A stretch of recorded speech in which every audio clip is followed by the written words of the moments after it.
There's a man going round taking names, and he decides who to free and who to blame.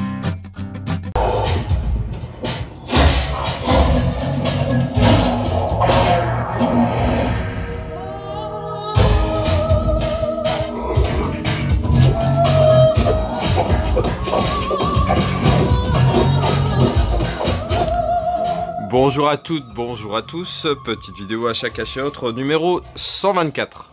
Alors j'ai voulu commencer par cette petite intro d'un film que j'adore, ce qui est le 5e élément, un film de Luc Besson avec Milla Jovovich et Bruce Willis, qui est quand même un film de 97. Et c'est vrai que bon, Luc Besson a été beaucoup décrié avec son Valériane, mais faut pas oublier quand même ce qu'il a fait de très bon. Et c'est un petit rappel comme ça à certains en fait qui encensent les gens très très vite, mais qui les brûlent sur la place publique aussi vite. Et moi je dis qu'il faut pondérer ses propos et ne pas oublier non plus forcément le passé. Donc petite vidéo avec des steelbooks, Blu-ray et DVD avec des trucs assez variés comme d'habitude. Je vous remercie encore pour la vidéo des 500 abonnés qui a rencontré on va dire un succès inespéré. Donc ça me ravit. J'ai déjà imaginé d'autres vidéos, je dis pas similaires justement, mais en amenant des nouvelles choses pour peut-être les 750 abonnés. Je vais peut-être pas attendre 1000 parce que là on risque d'attendre un paquet de temps. Mais pour 750 abonnés, j'ai déjà pas mal d'idées pour une vidéo sympa, originale, on va dire.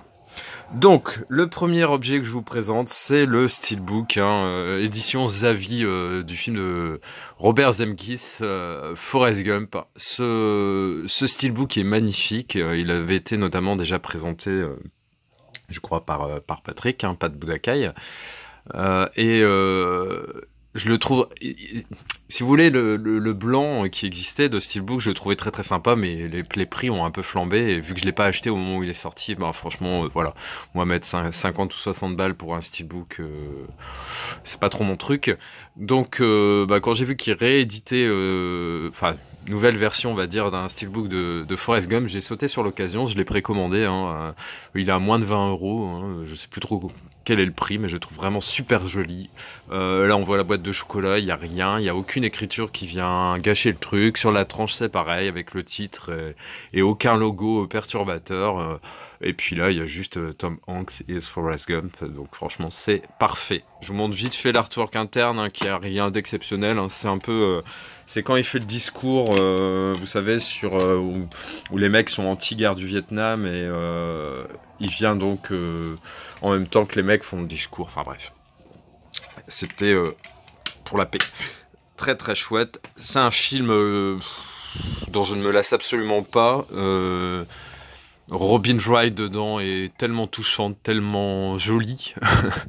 L'histoire, une épopée incroyable qui fait traverser, je dirais pas un siècle, mais on va dire au moins un demi-siècle de l'histoire des États-Unis, et c'est forcément très très intéressant avec ses conflits, ses stars, ses problèmes politiques, et franchement c'est un film comme on en voit très très rarement, et voilà pourquoi j'ai eu envie de m'offrir ce steelbook. Ensuite, on change de registre avec un Blu-ray, une comédie qui s'appelle donc Les Cerveaux, avec le fameux Zach Galifianakis, Very Bad Trip, Owen Wilson, pub Oreo, la sympa Kristen Wiig et Jason Sudeikis.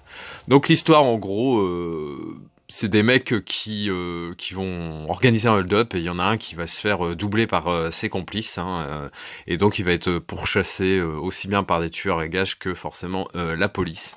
Et ça donne apparemment des situations bien cocasses, bien sympas. Je ne l'ai pas vu, c'est la bande-annonce qui m'avait donné envie de franchir le cap et de l'acheter.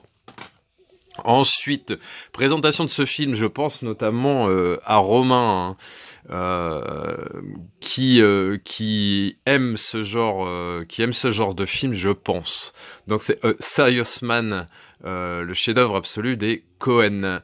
Donc, je vous lis l'histoire et franchement, vous allez me dire si vous n'avez pas envie de le voir. 1967, Larry, prof dans une université du Midwest, apprend que sa femme Judith le quitte. Arthur, son frère, est incapable de travailler et dort sur le canapé. Danny, son fils, a des problèmes de discipline à l'école. Et sa fille, Sarah, pioche en cachette dans son portefeuille. Il décide de consulter 3 rabbins pour affronter tous ces problèmes. Voilà. Un fantôme en fait qui se passe pas à Noël et cette fois-ci pas avec des fantômes mais des rabbins, mais ça fait un peu ça. Donc n'hésitez pas à aller voir la chaîne, j'y pense, de Dark Magic Art. Il présente vraiment des objets de la culture pop hyper sympa. Et je sais pas pourquoi, mais voilà, ce genre de film m'a fait penser à lui. Et donc Romain, si tu regardes cette vidéo, n'hésite pas à commenter et me dire si tu connais ce film ou s'il te donne envie. Ensuite, un film dans la lignée de Memento, Memories, donc avec Ryan Phillippe, qui est l'acteur qui jouait dans Souviens-toi l'été dernier, qui a pas fait non plus milliards de choses, et Sex et Intention, pardon. Et donc en gros c'est un mec qui se retrouve à l'hôpital sans souvenir, il se souvient pas des 2 ans passés, il est accusé d'un crime et petit à petit il y a des bribes de souvenirs qui vont remonter à la surface et lui permettre de peut-être savoir ce qui s'est passé réellement. Sous le silence, un film avec Andy Garcia. Andy Garcia, il a eu des films que j'ai vraiment hyper aimé, pardon. Donc style Jennifer Hate, qui est avec Uma Thurman, qui joue le rôle de l'aveugle, si je me souviens bien. Et franchement, Jennifer Hate, ça a été un de mes premiers thrillers, en fait. Je dis pas horrifique, mais thriller vraiment angoissant, avec une enquête policière terrible, que j'ai aimé. Bon, après, effectivement, il joue dans pas mal de films de mafia, on va dire, dont les Oceans 11, 12, etc. Mais voilà, donc ce film me fait penser tout de suite, l'histoire me fait penser à Peur Primale avec Richard Gere et Edward Norton, si je ne m'abuse. Oui, c'est ça. Donc, psychologue réputé Michael Hunter, dont le fils Kyle s'est suicidé il y a quelques années, se retrouve confronté à un adolescent Tommy, victime d'un passé traumatisant, qui lui rappelle son fils. Les rôles peu à peu s'inversent. Pourquoi Tommy semble-t-il manipuler tous ceux qui l'entourent et comment expliquer ces soudaines pulsions de violence ? Voilà. Alors ensuite, je vais vous présenter 2 films qui vont entrer dans ma filmo de Ben Stiller. Donc le premier, Le mec s'emmerde pas, avec Téa Leoni. Moi je l'adore, c'est dans Family Man avec Nicolas Cage. Et là donc il partage l'affiche avec Téa Leoni et Patricia Arquette. Alors Patricia Arquette, c'est pareil, c'est True Romance avec Christian Slater, par exemple. Donc 2 belles femmes, franchement.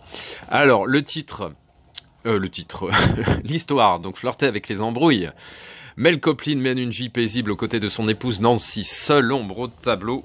Abandonnée par ses parents à sa naissance, Mel souffre de ne pas connaître ses parents biologiques. Tina Kalb, la psychologue de l'orphelinat qui l'a jadis accueillie, propose de l'aider à identifier ses géniteurs. En échange, Mel l'autorise à filmer les retrouvailles pour ses recherches.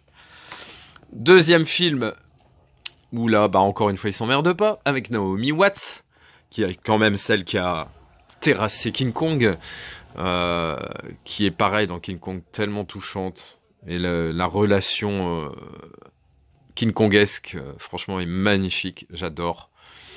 Et j'aime bien l'idée de la belle tue à la bête, en fait, en un instant, juste avec un regard, en fait. Ouais, ça me donne des frissons. J'ai vraiment envie de revoir ce King Kong de Peter Jackson. Je le trouve tellement magnifique.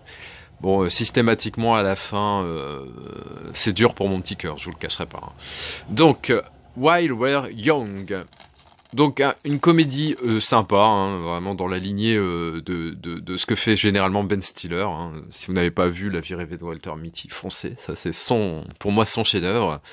Bon, bref, là on est là pour parler de While We're Young que je n'ai pas encore vu. Donc un couple, la quarantaine, qui sont mariés, heureux en ménage, mais ils n'ont pas réussi à avoir d'enfants, mais s'en accommodent. Alors que Josh s'acharne sur le montage de son nouveau documentaire, il devient évident que l'inspiration n'est pas au rendez-vous. Il lui manque quelque chose. Leur rencontre de Jamie et Darby, un jeune couple aussi libre que spontané, apporte à Josh une bouffée d'oxygène et ouvre une porte vers le passé et la jeunesse qu'il aurait aimé avoir. Voilà, ça m'a l'air très très sympa, comédie plus ou moins dramatique cette fois, américaine. On passe à la suite. Bruce Willis, terrible, avec des cheveux blonds. Incroyable. Donc, là, un film qui manquait à ma collection, et pour cause d'ailleurs, je ne l'avais jamais vu. Il me semble que je le possédais en VHS, mais je n'avais jamais franchi le pas de le regarder. Donc, Dans les griffes du Dragon Rouge. C'est en discutant avec Hitman et avec Rémi de Steelbook Paradise qu'en fait ça a redéclenché un petit peu le souvenir de ce film, et quand je suis tombé dessus il y a quelques jours, j'ai franchement franchi le pas allègrement. J'avais envie de le voir et je l'ai regardé hier et je l'ai trouvé vraiment excellent. Alors c'est un film avec Dolph Lundgren, celui notamment des Maîtres de l'Univers, mais surtout de Rocky IV et du Punisher, et Brandon Lee, Rapid Fire et The Crow. Très très bon film. Pourquoi? Parce que l'histoire, elle est très basique. Les méchants sont caricaturaux à souhait. Les flingues ont des blagues, les flingues ont des balles illimitées. Les blagues justement et les dialogues sont à ras des pâquerettes. Les musiques assez répétitives et assez organiques, chimiques, électroniques. C'est kitsch à souhait, mais vraiment kitsch à souhait. Et du coup, ça en fait un super film pour les nostalgiques des films des années 80-90, films d'action sans prise de tête, où les héros n'avaient pas peur de se ridiculiser, quand on voit Dolph Lundgren avec son bandeau japonais et sa tenue, voilà quoi. Et on parle de Dolph Lundgren dans ce film franchement un corps de ouf, parce que dans Rocky IV il était bien gaulé, mais un peu plus fin, mais là putain, en faisant une taille pareille, en étant aussi souple et aussi musclé, franchement chapeau Dolph, chapeau. Ensuite, très très content de rentrer ce Postman pour ma filmographie de Kevin Costner, qui j'étais persuadé d'avoir ce film quoi. Je l'avais en VHS. C'est un film qui va pas encenser la critique, mais encore une fois je m'en branle. Excusez-moi. Donc par le réalisateur de Danse avec les loups, oui, puis surtout avec l'acteur de Danse avec les loups. Et donc c'est franchement un film post-apocalyptique qui se passe en 2013. Là on a largement franchi les années. Mais voilà, c'est un film à la Waterworld, Postman, etc. Postman, Waterworld, Danse avec les loups, etc. Et c'est un très très bon film. J'en ai de bons souvenirs. J'étais persuadé, donc comme je vous disais, de l'avoir en DVD et je l'avais pas. Donc voilà, je me suis dit quand je tombe dessus, je saute dessus justement. Et donc ça a été ces derniers jours, je l'ai rencontré, on s'est regardé, je l'ai chopé. Voilà, donc Postman, n'hésitez pas, c'est un bon film. Ensuite, dans ma saga de Tremors, j'avais le 1, j'avais le 2, j'avais le 3, j'avais que le 4, mais je n'avais pas le 5. Donc, écoutez, franchement, je crois que j'ai vu que jusqu'au 2, en sachant que le premier restera indétrônable, avec un Kevin Bacon hors norme. Pareil, tellement années 80-90, ça transpire. Il fait chaud dans ce film, mais ça transpire les années bénies du cinéma. Donc la Tremors 5, quand un truc marche, ils tirent sur la corde, certains me diront, et effectivement, là on arrive au 5, et je me demande, je crois qu'il y en a 6. Toujours est-il que j'ai envie de me procurer cette saga. C'est un peu comme les Détours mortels. Les Détours mortels, le premier Wrong Turn est génial, et puis après ça baisse un peu de niveau. J'ai les 5 premiers, et pareil, j'ai vu la dernière fois qu'il y avait un 6, et j'étais pas sûr de moi. Est-ce que je l'ai pas? Et du coup je l'ai pas pris. J'aurais dû peut-être le réserver, le faire mettre de côté, parce que finalement quand je suis rentré à la maison, j'ai vu que le 6 je l'avais pas. Là j'ai pas fait la même erreur pour Tremors, donc on verra ce que ça donne. Je pense que le jour où je me lancerai dans la saga, j'ai revu le 1 il y a pas longtemps, mais quand je reverrai les opus suivants, ça sera parti. C'est un peu comme le Critters par exemple, où j'avais regardé les 4 sur 2 jours et demi quoi. Je suis un peu comme ça quoi. Ensuite, un film que j'avais trouvé qui me donnait super envie par rapport à la bande-annonce, c'est L'Arène. Donc en gros des femmes qui sont enlevées, qui sont séquestrées, et elles doivent se battre, on les oblige à se battre entre elles jusqu'à la mort, et seuls les meilleurs vont survivre. Si elles refusent de se battre, je crois que c'est leur famille qui est menacée de mort. Franchement voilà, le scénario aurait pu être sympa, mais j'ai pas accroché, j'ai pas aimé plus que ça. Je sais pas si vous l'avez vu, n'hésitez pas à commenter, mais bon, pour moi c'est pas un souvenir impérissable. Il y a des bonnes scènes gore, mais je trouve presque superflues. Ouais non, j'y ai pas cru tellement en fait, la reine. Ensuite, Motel, je sais que le premier est vraiment très très bon et je m'en souviens plus du tout. Là, quand j'ai vu le Motel 2 état 9, bah je l'ai pris avec un petit air subliminal en lettres de sang pour faire mortel. Trop fort, ils ont le même humour que moi. Je devrais faire d'ailleurs les petites phrases d'accroche ou les petites blagounettes comme ça sur les films parce que c'est tellement à chier que je pense que je pourrais avoir ma place dans ce domaine. Donc bah voilà, film de suspense, hein, thriller horrifique avec des jeunes qui sont en proie à un méchant avec plein de couteaux et des dents acérées qui veut les tuer. Je suis le méchant, je vais tuer les gentils. Voilà. Et un dernier film qui va rentrer cette fois-ci dans ma filmo de Sean Penn avec l'excellentissime aussi Suzanne Sarandon que j'adore. On connaît tous Thelma et Louise, mais moi je l'aime beaucoup aussi, c'est dans Le Client, hein, où elle partage l'affiche avec Tommy Lee Jones, sur un gamin qui est témoin de choses, et on veut l'éliminer, enfin bref, peu importe. La dernière marche, cette fois-ci, on va s'accorder à ce qui se passe dans le couloir de la mort, avec un mec qui est condamné à mort, hein, je pense sur la chaise électrique, ou je sais plus, c'est le mode d'exécution, parce que selon les États, il y avait... soit par injection létale ou ce genre de choses. Donc Nouvelle-Orléans, sœur Hélène Préjean est une religieuse pleine de compassion et la conseillère spirituelle de Matthew pour Sean Penn, un tueur mauvais, colérique à la personnalité complexe et condamné à mort. Mais son désir d'aider Matthew à trouver le salut. Sœur Hélène découvre chez cet homme un côté si sombre qu'elle se met à douter de l'idée même de la rédemption. Pourrait-elle repousser le jour de l'exécution suffisamment longtemps pour sauver l'âme de Matthew?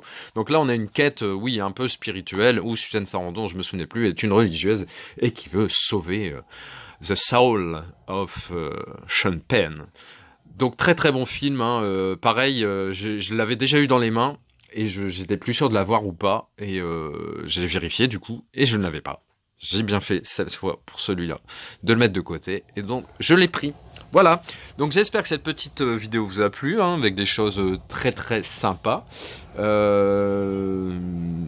Voilà, très content d'avoir fait cette vidéo, d'avoir partagé ce petit moment avec vous. Donc n'hésitez pas à commenter, à partager cette vidéo et à vous abonner si ce n'est déjà fait. Allez, ciao!